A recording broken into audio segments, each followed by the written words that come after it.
দুপুরের রান্না সজনা দিয়ে, এই যে তেলাপিয়া মাছ আর এই বড় কাঠিলাল আলু দিয়ে এখন ঝোল হবে। আর সেই সাথে লাল শাক ভাজি উঠাই দিছি।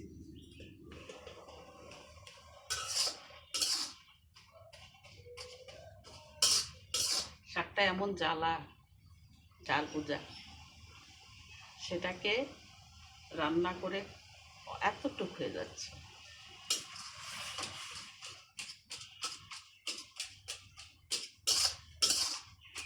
ঝরঝরা ভাজি করব না, একদম মাখানো লাল শাক ভাজি, এটা টেস্ট করে বেশি।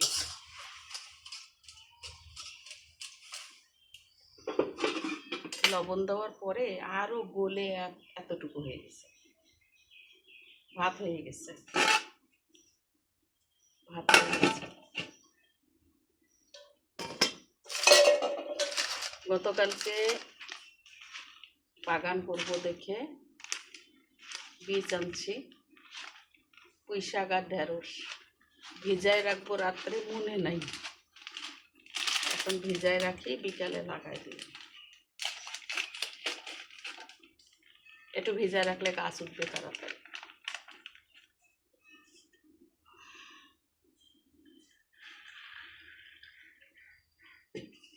এর মধ্যেই ভিজাই দিলাম, তাহলে বোঝা যাবে কোনটা পুঁই শাক আর কোনটা ঢেঁড়স। প্রচুর গরম, প্রচুর গরম। এটাকে আমি কোথায় রাখবো, কিভাবে রাখবো দেখি, এদিকেই থাকবে, রেখে দিলাম। এটাকেও দিই ঢেঁড়স, এটাকেও দিই, ভিজায় রাখি।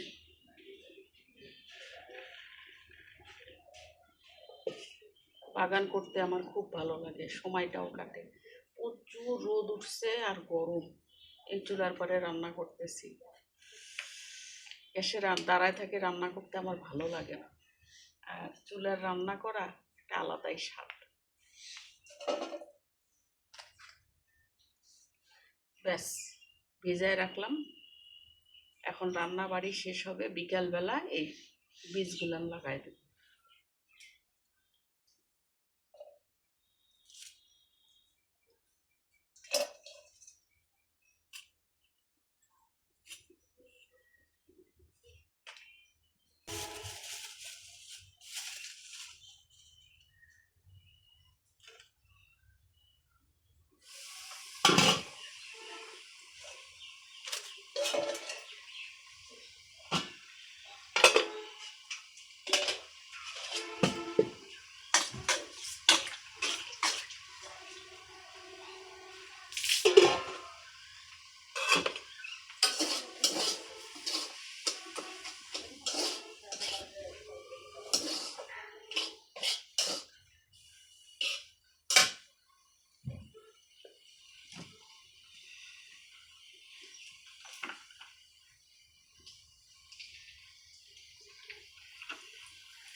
শাকটা ভাজে নিই।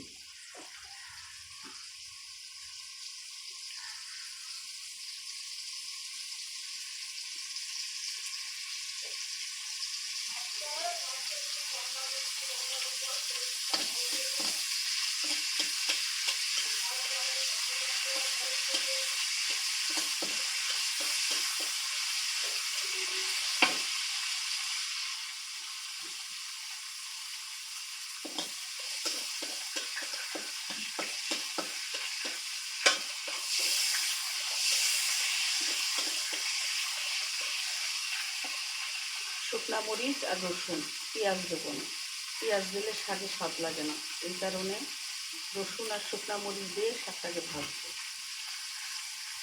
শাকটাকে এক সাইড করে রাখছি, এখন এক সাইডে তেল দিয়ে মরিচটা ভাজলাম।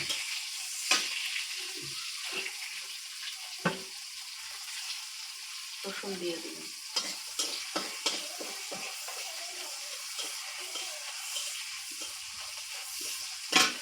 রসুনের গন্ধ খুব ভালো লাগে, আর রসুন যখন তেলানি দেওয়া হয় তখন আশেপাশে সবাই গন্ধ পায়।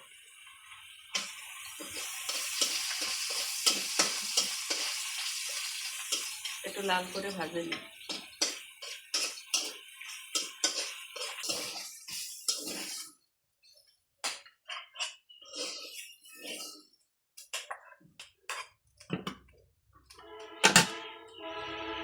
এইটুকু হয়ে গেল।